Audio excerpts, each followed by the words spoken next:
Bam! Kicks for days. Hey guys, welcome to another Catflix movie review. Today's review is going to be a little different than the last ones because today I'm going to do something that I'm going to be calling a snap review.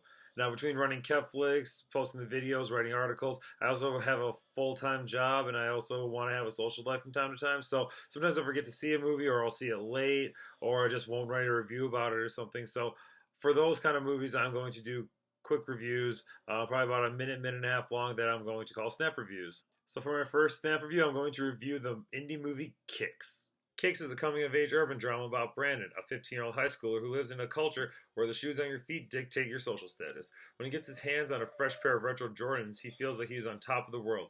But when those shoes are stolen by a local gangster, it sends himself and two of his buddies on a dangerous mission to get them back. Going into Kicks, I didn't really have many expectations for the film. I saw one trailer that I barely remember, but what really hooked me was the urban drama genre and the shoe culture. I myself am a fan of the shoe culture with the retros and things like that, and I've looked into it. I have my own collection of a few retros, and I've also read about the culture and looked into the culture, and it's very fascinating. Just the shoes that come out, how much people love the shoes, what the shoes mean to certain people in certain areas. Because I know even in my personal experiences wearing specific shoes, I've gotten compliments on it. It makes you feel awesome when you get compliments about these specific shoes because you know that these shoes, when you do the research, you know these shoes are dope and that you want people to notice them. So when people do, you're like, hey, this is awesome. But really, what fascinates me about the culture is what people will do for the shoes, like how much money they'll spend for them, even if they don't have the money. And like in this movie, it's like these gangs just want these shoes, and what they want it for was is fascinating. And then what Brandon goes through is also interesting, like how desperate he is to get these back and the things that he does to get it back. So I thought that was a very cool thing, and it's also because it's a topic that I am very interested in. There were also some really good performances in the movie as well. Joaquin Glory, I think that's how you say his last name. He plays Brandon, and Brandon is this short, scrawny 15-year-old. He's the smallest one in his school, and he's the smallest one amongst his friends. So he was always kind of the chump. He was always kind of the baby, and he was always the one that people picked on.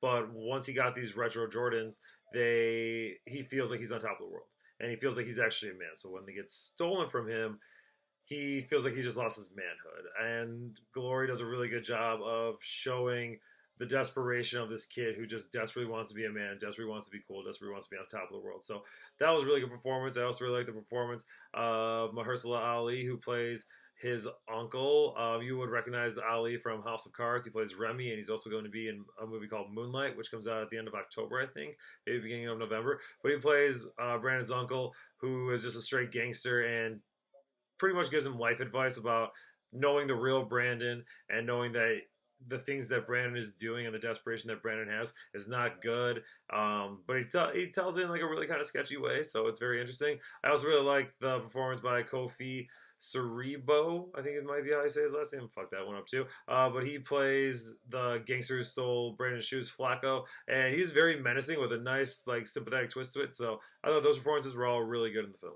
The overall tone of the movie is also very good. It's very tension building because you see this little scrawny kid going after this really tough gangster, and you're always worried that something's going to happen to him. So you're always on the edge of your seat, wondering what's going to happen, and almost like waiting for him to get shot or waiting for something bad to happen to him. So there's that part of emotion. Then you also get a lot of funny moments, a lot of light moments, like when you see Brandon with his two friends, like they just joke around, just about bullshit. They just bullshit with each other, either about shoes, sex, girls, anything. So that's also a lot of fun to see. So you do get a nice mix of drama and comedy in the film, along with a really dope soundtrack that features the likes of Nas, Kendrick Lamar, Jay-Z, other great hip hop artists like that.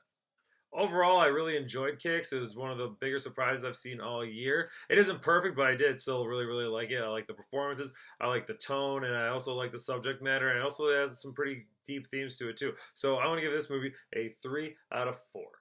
So that was my first snap review. Went a little longer than I anticipated. Sorry about that. I'll work on that next time because then it kind of defeats the whole purpose of the snap.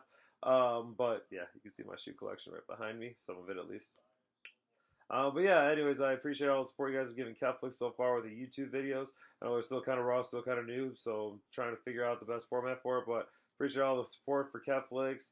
If you haven't liked Catflix on Facebook or followed me on Twitter at Catflix or on Instagram at Catflix, I'll post all the handles and links down below.